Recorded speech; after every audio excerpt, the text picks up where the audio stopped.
Hi everyone, welcome back to Do It Frugal, where every week I share budget-friendly cooking, cleaning, organising, decorating and lifestyle content.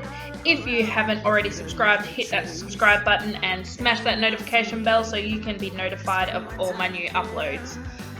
Today, what we're doing on Do It Frugal is we are going to upcycle some glass jars. So the first thing you're going to want to do is you're going to want to wash those glass jars really nicely, and you're going to want to remove the labels.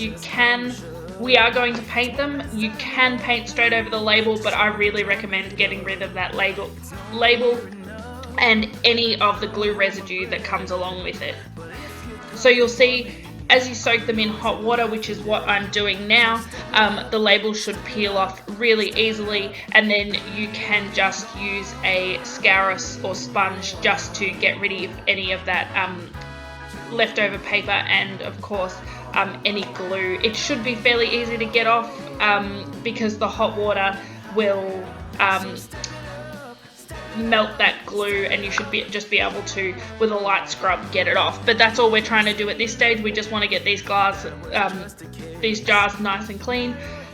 I've just used leftover condiment jars that I was going to throw into the recycling, and I thought I'd repurpose it.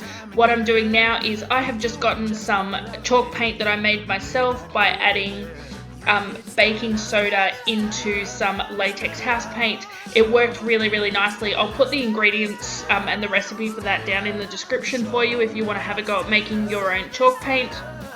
So this is what it ended up looking like. I bought the flowers from the op shop near my place for $2, and I think it looks fantastic. If you like this video, don't forget to give us a thumbs up, and I hope to see you next time on Do It Frugal. Bye!